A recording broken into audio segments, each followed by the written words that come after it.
तारीख है 2024, जहां पूरे मुल्क में फॉर एग्जांपल इस्लामाबाद में इस वक्त दिन के 1 बजे टेम्परेचर 42-43 है, या अगर हम सदर्न पंजाब की तरफ चले जाएं तो वहाँ टेम्परेचर 48 से लेकर 50 डिग्री सेंटीग्रेड तक है। तो इस मकाम पे टेम्परेचर 18 से 20 डिग्री सेंटीग्रेड है। तो आप देख सकते हैं कि कैसा बेहतरीन मौसम है, हल्की हल्की ठंडी हवा चल रही है इस वक्त और बादल आए हुए हैं। बड़ी अच्छी बात यह है, ये रोड्स आप यहाँ ये देखेंगे बिल्कुल आराम से इस तरह के ट्रैक्स बने हुए, छोटे छोटे। आप देख रहे हैं फैमिली या थोड़ी बड़ी उम्र के लोग भी ऊपर टॉप तक जा सकते हैं, बिल्कुल बच्चे छोटे छोटे जा रहे हैं। तो वो जो 9,990 फीट का टारगेट है वो भी आप अचीव कर सकते हैं वहां पहुंच के।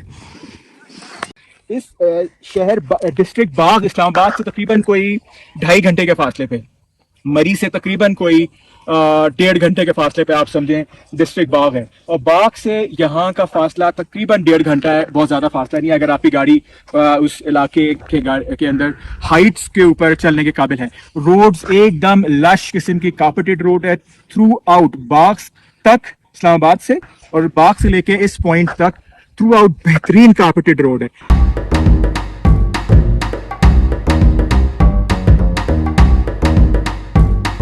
बारिश फॉर द टाइमिंग नहीं है, जो कि जिस लिहाज से देखा जाए तो आइडियल मौसम है ये विजिट करने का।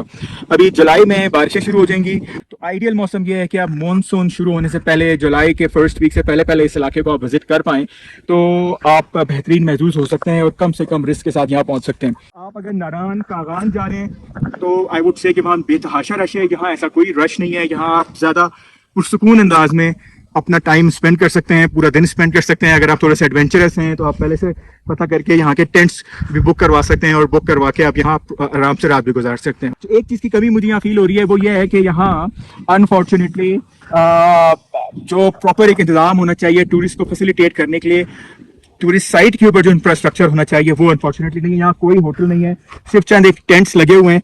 यहाँ सामने आप देखेंगे कुछ टेंट्स मौजूद हैं जो कि सयाहों को सर्विसेज प्रोवाइड कर रहे हैं, और इन टेंट्स के ऊपर बाय द वे टेंट्स में रात को रहा भी जा सकता है, और साथ साथ यहाँ चाय खाने पीने का बंदोबस्त भी है। लेकिन इसके अलावा प्रॉपर वॉशरूम्स हो, प्रॉपर कोई होटल हो और कोई फैसिलिटी हो, वो अनफॉर्चुनेटली सहूलत यहाँ अवेलेबल नहीं है।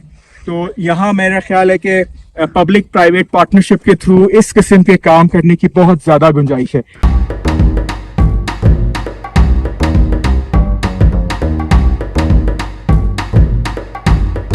अगर आपके पास यहाँ खाने पीने की चीज़ें हैं, चाहे वो कैंड फूड हो, पैकेटेड फूड हो, या फिर आप खुद पकाना चाहें, दोनों सूरतों में एक दरख्वास्त है कि इलाके को साफ़ सुथरा रखिए। फॉर एग्जांपल अभी ये जो शॉपिंग बैग आपको नज़र आ रहा है, ये मैं अपने साथ पानी या कुछ खाने पीने की चीज़ें लाया हूँ। जब ये पी लूँगा पानी, खा पी लेंगे, हम इसी शॉपिंग बैग में चीज़ें रखेंगे और वापस ले जाएंगे अपने साथ, गाड़ी में रखेंगे और एक प्रॉपर जहाँ डिस्पोज ऑफ करना चाहिए वहाँ डिस्पोज ऑफ करेंगे। तो यही दरख्वास्त है, आप लोग ज़रूर आइए, लेकिन इलाके की जो कुदरती खूबसूरती है उसके ऊपर हायल ना हो। कोशिश करें कि आपके फुटप्रिंट भी ना रहें, आप बस फोटो प्रिंट्स तक महदूद रखें अपने आप को। कार्बन फुटप्रिंट्स और आपके लिटरल सेंस में फुटप्रिंट दोनों ही ना छोड़ के जाएं तो बड़ा अच्छा है। इतना एहतियात से काम लें। जिस मुकाम पे हम मौजूद हैं, ये सामने मुख्तलिफ आबादियाँ आपको नज़र आ रही है नीचे की तरफ। ये एक मेन जो आबादी है जिससे होते हुए हम आते हैं वो है सुदन गली। जिस तरह नथिया गली है, गोला गली, चीका गली, उसी तरह से ये इलाका है सुदन गली। लोअर सुदन गली, अपर सुदन गली से होते हुए आप ऊपर आते हैं इस मकाम के ऊपर, और जहाँ ये मैंने आपको दिखाए सामने गाड़ियाँ और ये टेंट्स वगैरह, वहाँ तक रोड आती है। बेहतरीन कंफर्टेबल रोड है, कोई ऐसा इशू नहीं है, तो आप इजीली एक्सेस कर सकते हैं इस इलाके को।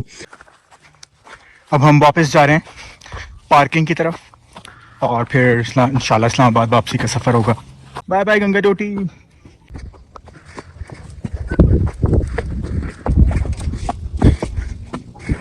और ये जो आप देख रहे हैं ना, यहाँ ये रोड एंड हो जाती है गंगा चोटी के लिए। जब आप आते हैं तो एक तरह से समझ लीजिए सामने बेस कैंप है, जो आपको रश भी नजर आ रहा है। यही पार्किंग है सारी।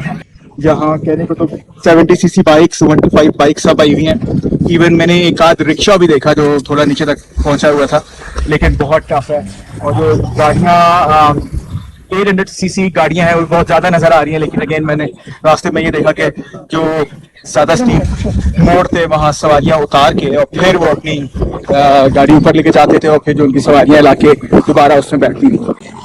ये जो व्यू है, अगर आप लोगों में से कोई नारान कागान वाली साइड पे, सिरीपाए वाली साइड पे गया है तो बहुत उससे मिलता जुलता सा व्यू है। ये सिरीपाए शोगरान वाली साइड जो है, तो बहुत ही खूबसूरत सीनिक व्यूज हैं इस जगह पे बड़े पुरफजा किस्म के। और जो एक बहुत क्लस्टर सा बना हुआ था टूरिस्ट का, वहाँ तो थोड़ा सा शोर शराबा है, लेकिन अगर आप ये वाली साइड देखें, आप मेरे बैकग्राउंड में या कोई आपको दूर दूर तक लोग नजर नहीं आएंगे। तो आप अगर थोड़ा पुरसुकून वक्त गुजारना चाहें अपनी फैमिली के साथ तो आराम से इस तरफ आ सकते हैं। थोड़ा सा हटके चंद 100 फुट मेन जहाँ टूरिस्ट पॉइंट है वहां से आप आराम से देख सकते हैं।